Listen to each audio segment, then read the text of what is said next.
Well, hello everybody. Welcome to I guess it's not a bonus edition of the Missing Links post game podcast live stream because there's nothing to do post games off of for another, maybe forever, hopefully not forever. But I'm your host, Andrew, and today we have Cassidy Hettesheimer from the Star Tribune, who covered the Minnesota Lynx's postseason run after Kent Youngblood abandoned it. All of us at the beat to go on to bigger and better life things.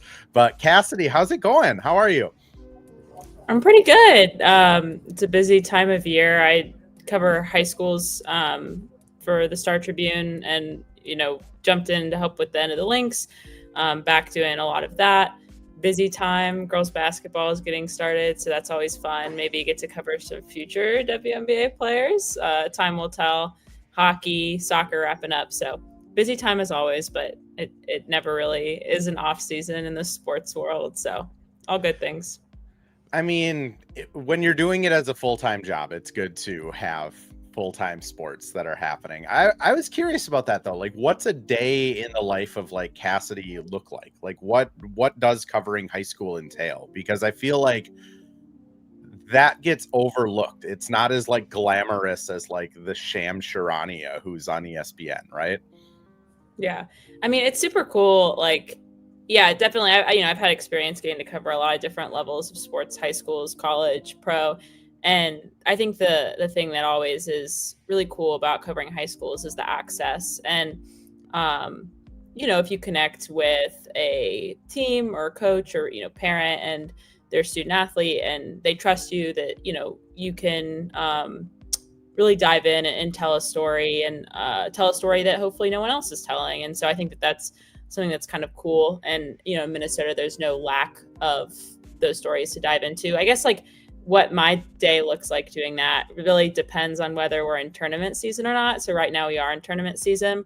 So like last week was the soccer tournaments, this week's volleyball, football is going here. And then there's other ones in between, swimming and tennis. And so that's a lot of long days out there covering quarterfinals and semifinals and championships. And then, when that isn't in sort of that championship season, we're either gearing up for that, gearing up for the start of a season, putting together a lot of preview stuff, or we're just out there chasing interesting stories, whether it's player features, enterprise, looking at like trends and different things like that. So a lot of different things along those lines.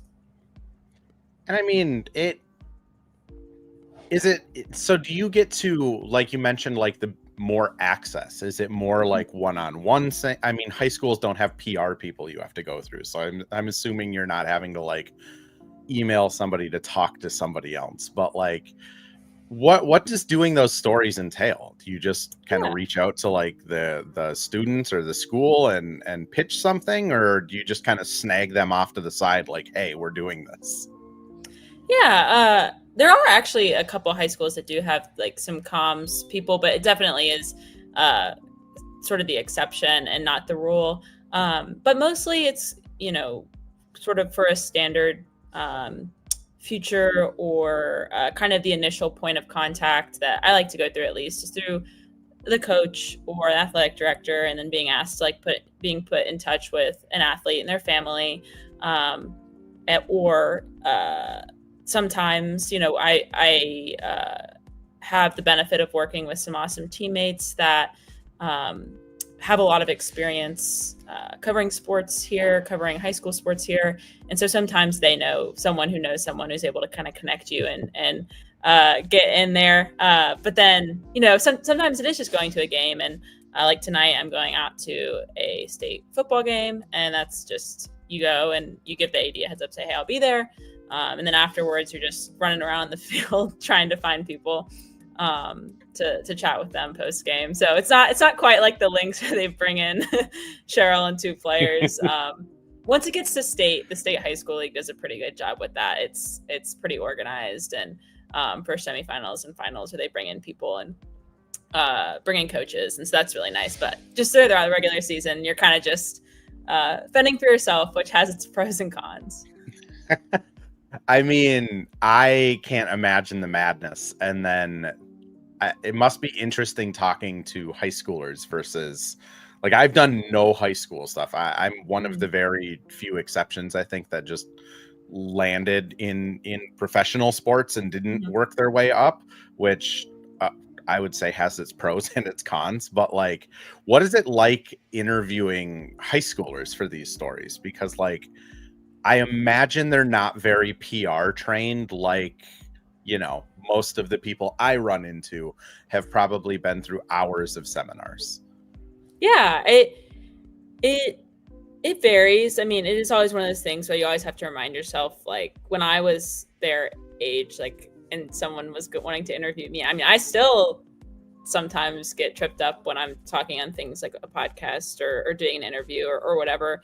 And so I'm always impressed by some kids who very much are, or I wouldn't say maybe PR trained is the way that it is, like the way I would describe it, because oftentimes I am, you know, we are the first people that are like sitting down and interviewing them, with the exception of some of these kids that are, you know, really big recruits, or, you know, have had to do this a lot by the time they're like 17 or 18. But I don't know, there are some student athletes that I've really had the pleasure of getting to interview that I just am always astounded by, like how much self-reflection it's evident that they've done of sort of their relationship with their sport and how it's impacted them. This is like a totally random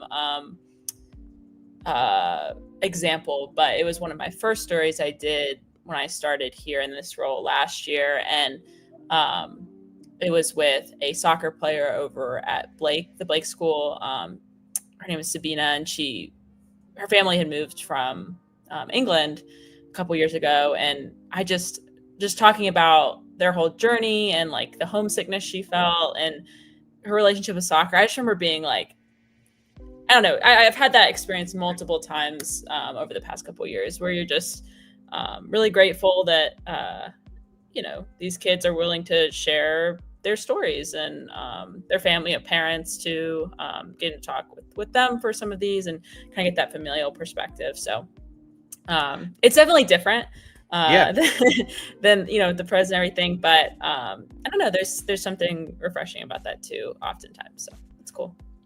I think about that quite a bit. Like when I was talking to like Rob Dillingham, for example, who I've talked to quite a bit throughout the Wolves season last year and this year. And it's like, that kid's 20 and is talking about like, you know, how real people have actual hardships in life. And his hardship is like, darn, I don't get to play enough minutes. And I just like think back of like when I was 20, and like that was not my mindset in life. I was a much more selfish, borderline terrible human being in my early 20s. So it's just like, it is really refreshing when you're talking to like younger athletes, and they're like, they just have this innate sense of like what they're doing isn't the most important thing in the world, but also like, here's my journey and how it's helped me, which again, it's interesting. It's interesting, the psychology. And then you have players that have absolutely no self-awareness, which I'm sure in high school there's some of that too. It's all, you know, you would be surprised how often, like how rare that is, I guess. Like, there's a lot of really good student athletes out there, but like good quality, but also just good people. So yeah.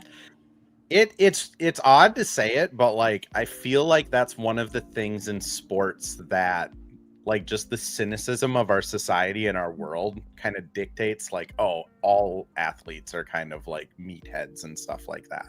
When it's like, that is really, even at the professional level, I found it's really kind of the rarity. Like there may be one person in a locker room that might not have their head wired right, but like for the most part, I feel like most people that make it to a level where Cassidy from the Star Tribune or Andrew's talking to you, or you're at a professional level, like you're doing something right in life and in your sport. I do want to get into Lynx stuff though, because sure, we have an off season that is just, I mean, we don't have an off season. That's part of the problem. We have no clue what's going to happen. But first, I want to get your thoughts. Like, you were at the playoffs games last year. You watched this team pretty closely, I'd say, through the regular season. I mean, what was your takeaway as the season kind of ended?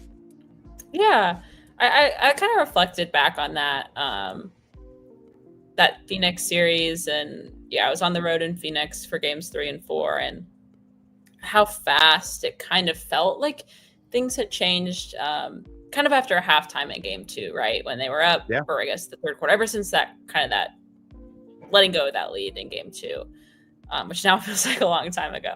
I know. And even though, gosh, that was less than a month ago. Anyway,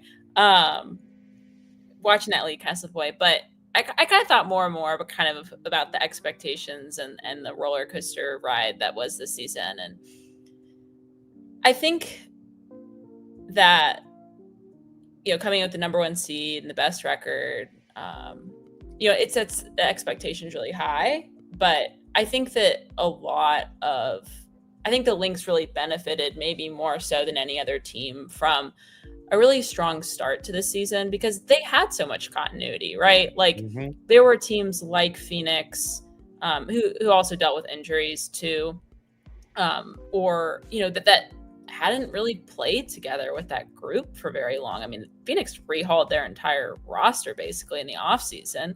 And so, the Lynx get out to a great start, get a really good cushion. They're a good team. So once you kind of get out to that advantage, they don't have to win every game in order to stay out ahead and to still look good. And then, Fee's injury, coming back from that, it kind of felt like they were maybe a little step behind where they were before she missed time, like that. And so even though it felt really sudden and the expectations were so high, especially coming off of reaching the finals last year, I don't know. I think that in hindsight, maybe there were kind of pieces that led up to that, but I don't know. Nothing that takes away, from the quality of the team. It was just teams like Phoenix sort of peaking at the right time. Yeah, I think, when they were going into the playoffs, they didn't particularly finish the season very well. And part of that is Fee's not there. Part of that is, they win that game in New York and they pretty much have the 1 seed clinched with a month and a half to go. And I think at least a lot of like fans that were reaching out or saying stuff in comments were of like, this team has kind of lost its edge. And my pushback was always, this is a Cheryl Reeve-led team. I don't know if they even have a side of their utensil that doesn't have an edge on it. But I think in the playoffs, we kind of saw some of that, of just, Land wasn't the same player in the regular season. BC wasn't certainly the same player that she had been. Whether Fee was 100% or not, I don't think we'll ever really know, but she didn't appear to be the same. Courtney and T didn't seem to be the same. And it just fell apart, which, I think there's a lot of reasons for it in the Phoenix series. Like, Phoenix is a very physical team. Alyssa Thomas is it probably sucks to play basketball against her multiple days in a row. And this Lynx team, if there was a flaw, it was that they didn't really have that nastiness to them as much. And then the season's over. I mean, to your point, it was done in a week. We went from being up 1-0 to done. And you and me are at an exit interview watching Fee light the world on fire within a week of that game loss.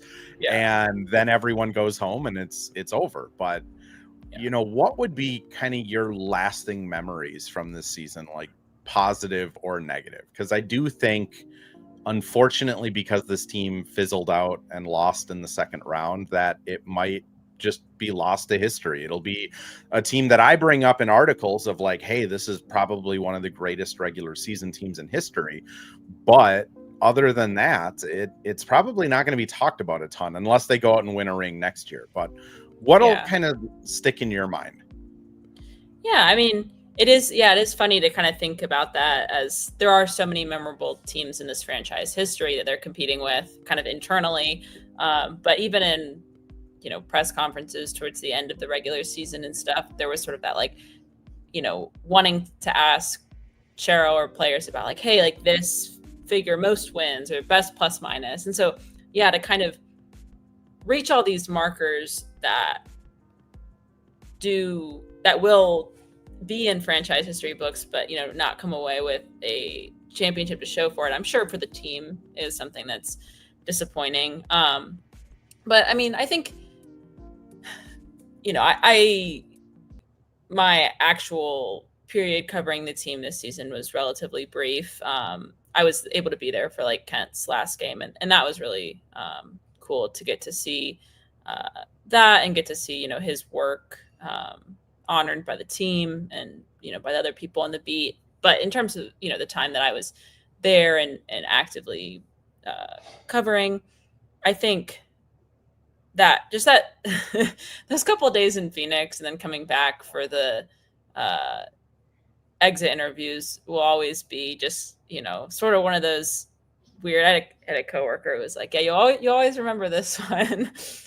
Just of all the stuff that you've worked, just going out there and the end of game 3 ending the way it did, and sitting there in the presser and kind of knowing like, like we're gonna have editors wanting this stuff up quick. And I remember going to the exit interviews thinking, kind of talking beforehand of like, hey, yeah, this is the first time Cheryl's going to speak since she had been ejected, and we'll kind of lead our coverage with what maybe she has to say about that, and just kind of getting her thoughts on that 24 hours. And then suddenly Fee comes in before that, and it's like, whoa, what's the headline from this has suddenly changed entirely. So I just remember that being a really newsy, I guess, couple of days. So I think that stretch will be hard to forget. That's for sure. It's very tacky for me to say it this way, but for me, it will be the power of friendship. I mean, I've only covered 3 years of like professional sports teams where I'm around them. Yeah. And this team like legitimately loved each other. Like they're doing post-game scrum, like post-practice scrums together. People that aren't even supposed to be in it are like, yeah, I'll go talk to the media. Like coaches were super close. Like it was such a like wholesome, incredible vibe the entire season. And then, yeah, I will probably always remember seeing Bryson Cross, shout out Bryson, the videographer that was down there in Phoenix, with his eye on the prize as Cheryl is getting dragged out of the arena. Bryson has camera to face filming it all. And like, shout out to Bryson, because like, I think you could freeze in that moment. And then I think you can be Bryson following her down the tunnel. And I don't know what he got on that camera, but I'm sure the behind the scenes of that moment was priceless. Yeah.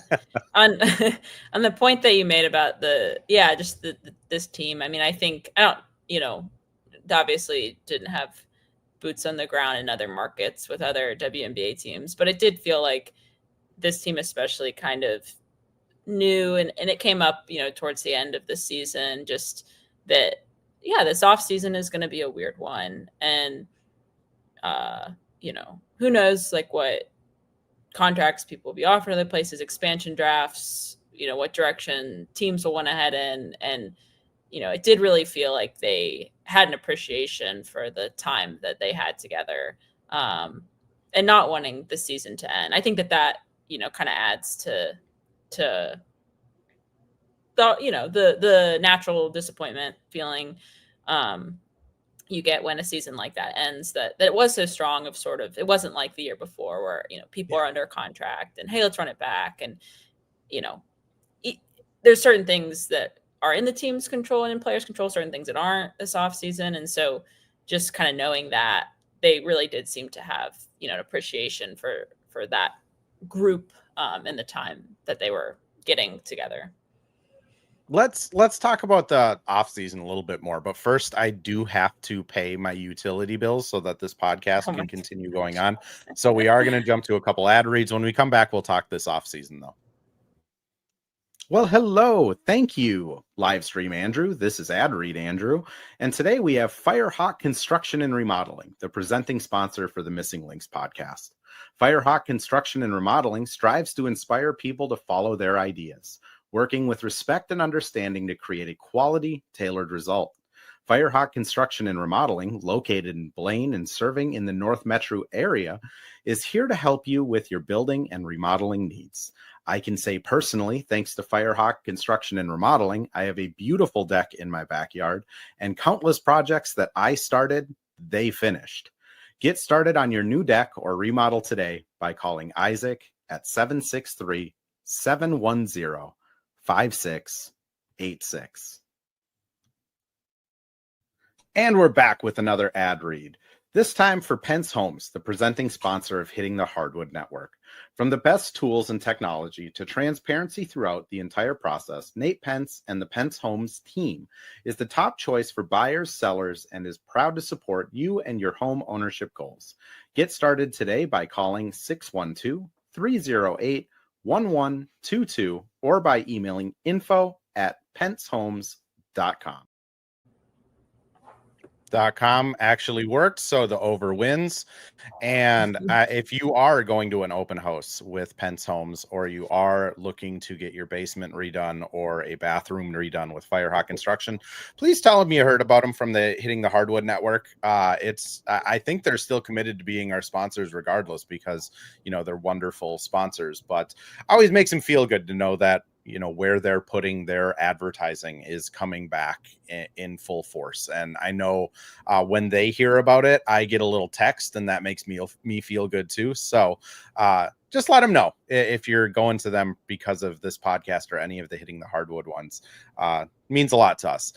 Cassidy, on a less serious note that revolves around me being able to pay my bills, the off season this year, I mean, what is your take on it just generally? Because I've never been a part of, in my 30 plus years of life, I've never seen an off season where almost the entire league is a free agent.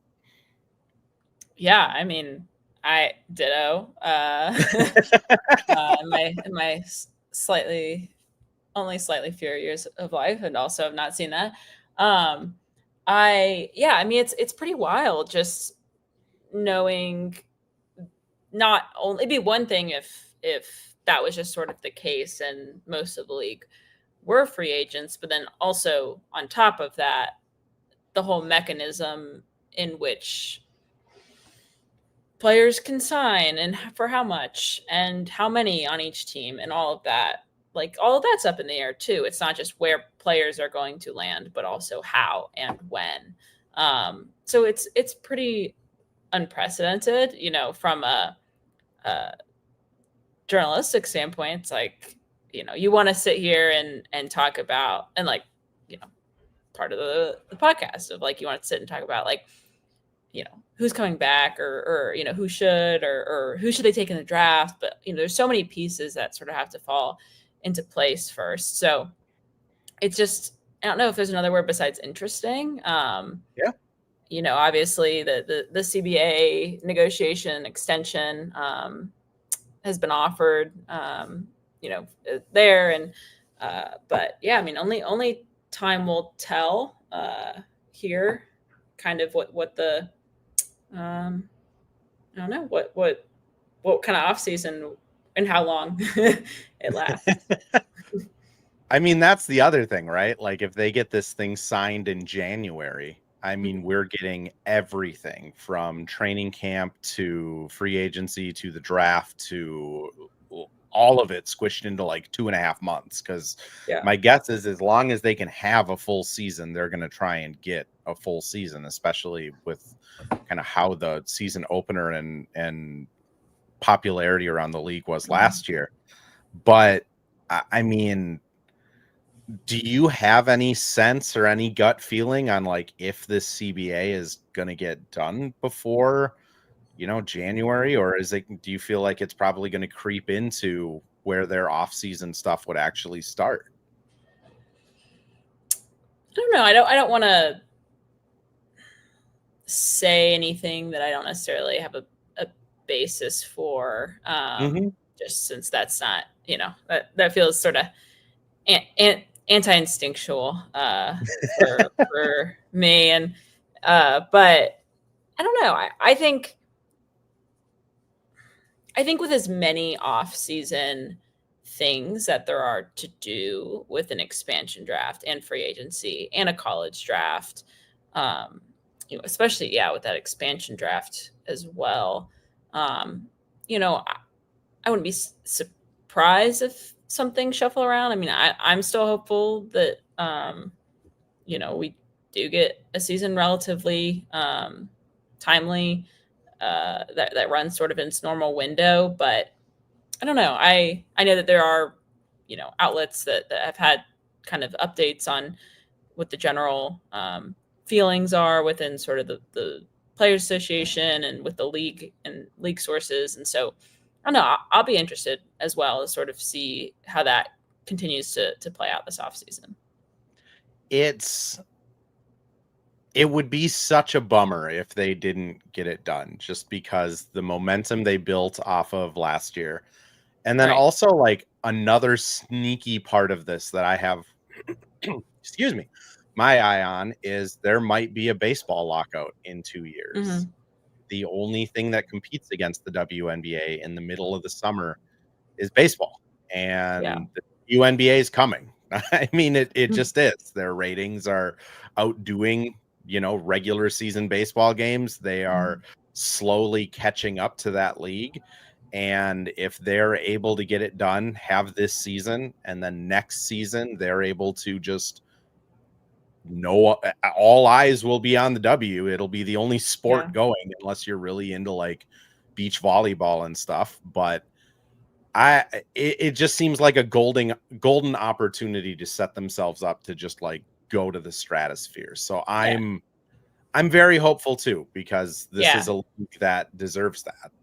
Yeah, obviously, like you said, like wanting to capitalize on that attention and keep building on it. But obviously, players view, getting the pay and revenue share that they want and, have contributed to, view that as sort of a long-term, longevity of like, we set that bar now and then we continue to grow on it. And as that interest increases and we, talk about it being a pivotal moment for the league, it's also just as much, a pivotal moment for the players in it. So, I just,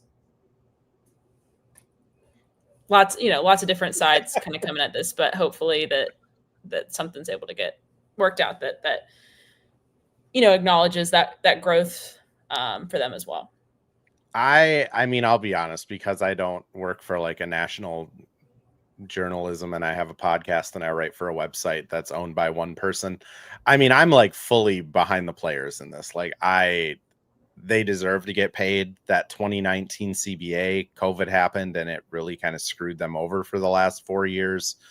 Like, for me, it's really hard to look at the ownership's argument of sustainability and, seeing the USA money, seeing the ESPN, Amazon, Disney money, seeing all of these like revenue just faucets getting turned on, and then looking at the players and, the league kind of leaked out that like with their new offer, players would be making, $6 million. And then if you do the math, well, yeah, they'd make $6 million on the old CBA. So it's really hard for me to like fully understand why this just isn't getting done, because it just seems like such a poor business move for the league to just not pay the players and move on, especially with all the PR damage that's being done. But let's talk more Lynx specific, because everything I've heard is draft is going to go on kind of as usual. The draft is not associated with the Players Association. I mean, what are your thoughts on like preparing for a draft when you don't know any of the players on your roster? Yeah, it is sort of a wild thought because, normally, especially with the Lynx, having such a high draft pick, assumingly, I know you have to wait for that lottery here soon, but regardless, a top 4 draft pick, that you assume is a player that can come in and start on most teams in the league. And so normally, you might, if it was like last year, for instance, and you had kind of your starting five and your 6 man off the bench set, that player could be, you might have more flexibility, right? Of like, we don't need this specific role. We're just going to take the best player available, or we're going to maybe trade that pick, which I know we've seen in recent seasons, and see if we can, acquire something else or acquire a future pick or whatever. But with this year, you're kind of like, it's almost like it swings so far in the other direction as well, where if you don't have that roster, it's like, do you just take the best player available without kind of looking at your needs, right? Because we got, some different, like we got like size and bets and fam, and we've got, obviously like AZ Fudd 3-point shooting, and the Lynx have, had that as a strength, and Olivia Miles, if they want to go for a point guard, there's so many different options. And I don't know, it is interesting, the thought of preparing for a draft without sort of a core or a lack thereof to try to build around or add to. It's a weird situation.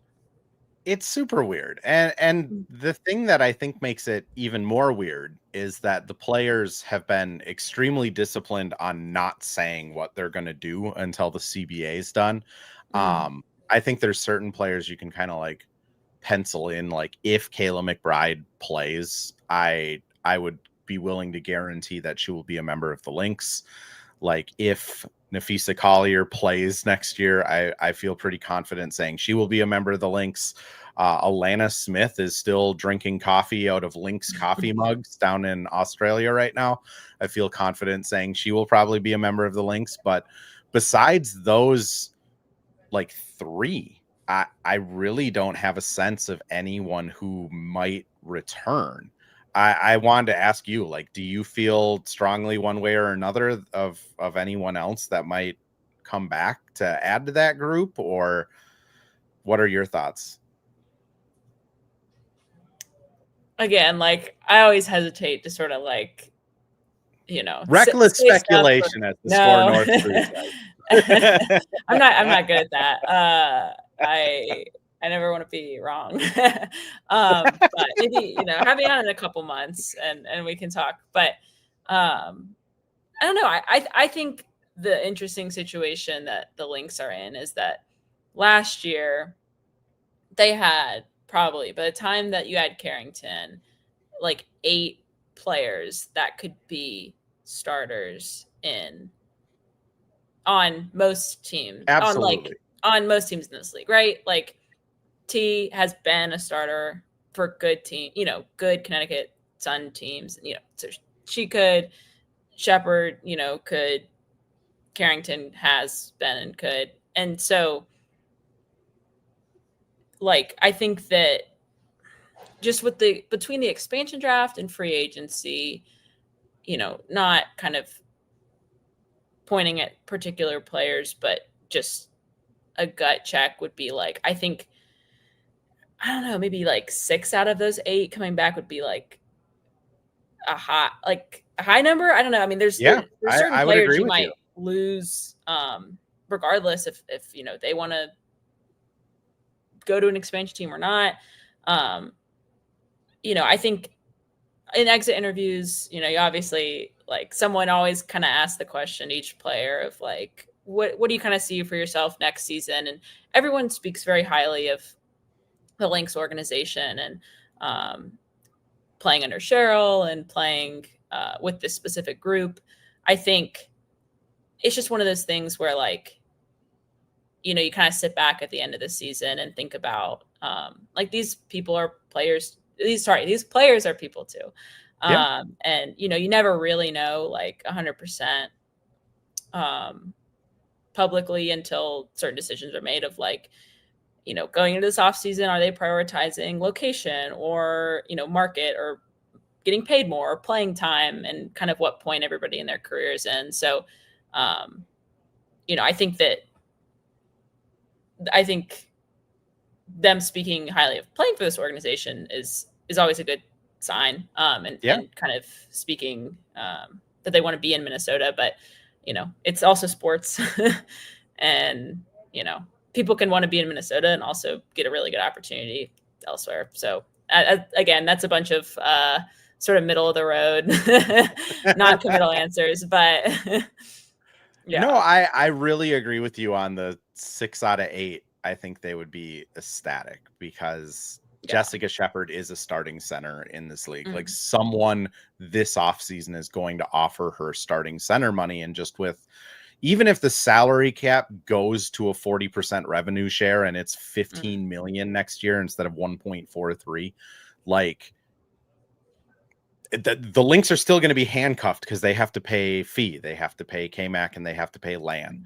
And those 3 players are probably all going to be close to max contracts, I would assume, in the new like WNBA world, which means you don't have the money to spend on everyone else. So then it's like, how much of a gravitational pull does Cheryl have? Which I think this will be a really good year to see how much of a pull she has. Because if 6 of these 8 decide like, yes, I will come back for theoretically less money and a lesser role, I think that goes to Cheryl, Fee, and the organization a lot. But I also could see a world where they decide, hey, we want Fee and Land back as our kind of post duo. We want KMAC as our wing. And we're going to reset everything else. We're going to get a different point guard in here. Maybe it's a Kelsey Plum that comes over chasing a ring. Maybe it's like Mitchell from Indiana, who's I think would fit really well with. She's their number one.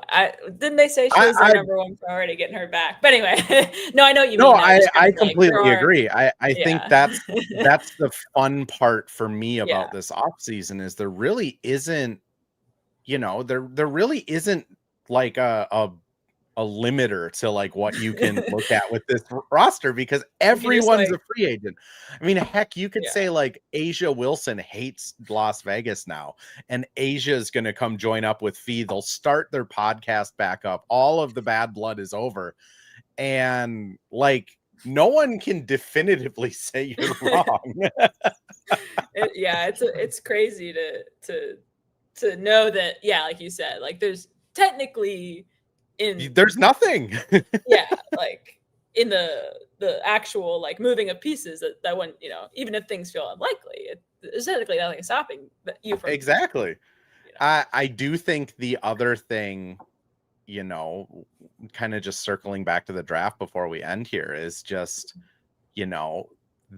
that could also factor into who's coming back. I mean, if Cheryl drafts a point guard, I think you're looking at Courtney and T and saying, well, probably only one, if any of them are coming back. If she drafts a center, Jessica Shepard's probably gone. If she drafts a wing, then maybe it's Bridget and Dejanay. Only one of those 2 are coming back. So I think there will be some breadcrumbs that we can look at. And I guarantee Cheryl has more of a concrete idea of what this roster is going to look like than obviously you and me do. But yeah, thank you so much for coming on. Any final, I want to give you the opportunity though. Kyle Tighe came on last night. No matter how big or small you are, you have the floor. Anything you're passionate about, anything coming up, any causes you want to support, the floor is yours, Cassidy, to say whatever you would like on a live stream that has 100 people in it right now. Scary. Oh my gosh. You told me I had this ahead of time. I will be surprising every guest. Kyle shouted out cancer research. I've had blood donation, whatever you want to shout out. Okay. I will use this to shout out, since if people are watching this, they probably care about women's sports. I'm going to shout out the National Women's Soccer League playoffs. I know that I grew up playing soccer, and that was sort of my segue into sports. And not segue. Is that the right word? I don't know. That was my entry into sports. Segue is fine. You can take a segue into sports. Okay. That's fine. I was not writing a segue, but like the National Women's Soccer League was my entry into sports and kind of caring about women's sports and sports coverage, and their playoffs are starting. I know Minnesota has raised its hand and bid on a team several times. And, obviously we see those valuations rise and rise and rise and rise, just like we are in the WNBA.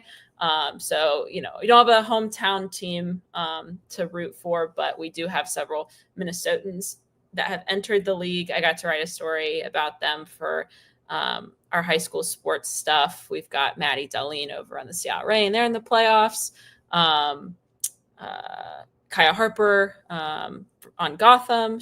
They're also in the playoffs, and they're actually playing Claire. Oh, might butcher her last name, Gagny, but she's a keeper for Kansas City Current as well. So those are all of our local crew that are all rookies and having really good years, making an impact. So if you're interested in women's sports, I would recommend tuning into that. No, I don't have coverage. I'm not affiliated. I'm just plugging. So. Well, Cassidy, thank you so much for joining me. All of your work is on the Star Tribune. Where can people find you on social medias if they choose to seek you out? And we're definitely going to have to do this again. But first, plug yourself. Yeah, you can find me. I'm on the site formerly known as Twitter and Blue Sky at Cassidy Hett, Hett. I truncate my last name for convenience sake. So you can find me there. I'm on Instagram at Cassidy H Sports. That's my work Instagram. I've got some photos and high school stuff over there. Yeah, and then you can always find my work over at StarTribune.com, my high school stuff over at StripVarsity.com. We've got a lot of new teammates doing cool stuff over there. So that's all the places I think that I exist right now. So yes, that's where you can find me. Thank you so much for coming on. During the off season, for people that joined in here late, the Missing Lynx will be coming out every other week. Lynx Happy Hour is still coming out every Thursday, and Hitting the Hardwood with Mitch Hansen is going to be coming out every other week as well. I am doing a Wolves post-game stream after every game. Kyle Teige was on after the Knicks. We talked Knicks Blues, and Matt Brockman is going to be on after tomorrow's game against Utah. If you came into this late, this will be out as a podcast on Saturday, November 8th. I don't want to steal Terry's thunder, so maybe they'll have a CBA by then, and all of this will be pointless. But if you came in late, it is already going to be up on YouTube, Living On Forever, and here on X. Cassidy, thank you so much again. And for everybody else, we'll catch you in a couple weeks. Thanks for having me on.